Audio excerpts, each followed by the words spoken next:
Moolamattom power house ഒരു മാസത്തേക്ക് അടയ്ക്കുന്നു. അറ്റകുറ്റപ്പണികൾക്ക് വേണ്ടി അടുത്ത മാസം 11 മുതലാണ് സമ്പൂർണ്ണ ഷട്ട്ഡൌൺ പ്രഖ്യാപിച്ചത്. ഇതോടെ ദിവസം 600 മെഗാവാട്ട് വൈദ്യുതിയുടെ കുറവുണ്ടാകും. മഴ തുടർന്നാൽ ഇടുക്കി ഡാമിലെ ജലനിരപ്പ് ഉയരാനും സാധ്യതയുണ്ട്.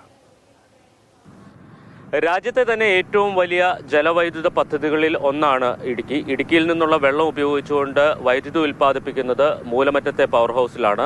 ഈ പവർ ഹൗസിന്റെ പ്രവർത്തനമാണ് ഒരു മാസത്തേക്ക് നിർത്തുന്നത്. പക്ഷേ കാര്യമായിട്ടുള്ള പ്രതിസന്ധി ഉണ്ടാകില്ല എന്ന് KSEB പറയുന്നുണ്ട്. കാരണം കഴിഞ്ഞ മാസമൊക്കെ കൂടുതൽ വൈദ്യുതി ഉൽപ്പാദിപ്പിച്ച് സെൻട്രൽ പൂളിലേക്ക് നൽകിയിരുന്നു. അപ്പോൾ ക്ഷാമമുള്ള സമയത്ത് സെൻട്രൽ പൂളിൽ നിന്ന് കൂടുതൽ വൈദ്യുതി ലഭിക്കും. അങ്ങനെ ഈ പ്രതിസന്ധി പരിഹരിക്കാൻ കഴിയും എന്നാണ് KSEB അധികൃതർ അറിയിച്ചിരിക്കുന്നത്.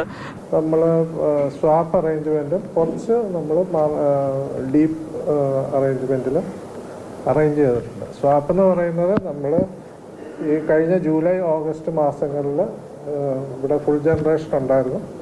ആ സമയത്തെ പവർ നമ്മൾ മറ്റ് സംസ്ഥാനങ്ങളിലേക്ക് കൊടുത്തിട്ട് നവംബർ ഡിസംബർ മാസങ്ങളിൽ തിരിച്ചു തരും. അപ്പം അതുകൊണ്ട് തന്നെ നമുക്ക് മോണിറ്ററി ആയിട്ട് ഉള്ള ഒരു ലയബിലിറ്റി ഒന്നും അവിടെ വരുന്നില്ല. 2 പെൻസ്റ്റോക്ക് പൈപ്പുകളാണ് മൂലമറ്റം പവർ ഹൗസിന്റെ ഭാഗമായുള്ളത്.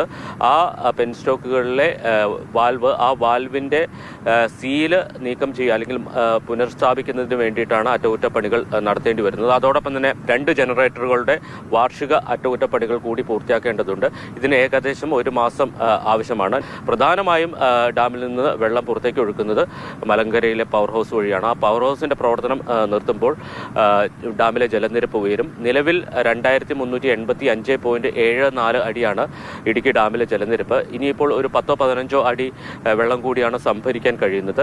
ന്യൂനമർദ്ദമോ അല്ലെങ്കിൽ അത്തരത്തിൽ അസാധാരണ മഴയോ ലഭിച്ചാൽ ഡാമിലെ ജലനിരപ്പ് ഉയരും. അങ്ങനെയാണെങ്കിൽ ചെറുതോണി ഡാമിന്റെ ഷട്ടറുകൾ ഉയർത്തി വെള്ളം പുറത്തേക്ക് ഒഴുക്കേണ്ടി വരും. നിലവിൽ ആശങ്കപ്പെടേണ്ട സാഹചര്യമില്ല എന്നുള്ളതാണ് KSEB അറിയിക്കുന്നത്. ഇടുക്കിയിൽ നിന്ന് വിനു കാഞ്ഞിരപ്പള്ളിക്കൊപ്പം ജെയിനസ് രാജു, മാതൃഭൂമി ന്യൂസ്.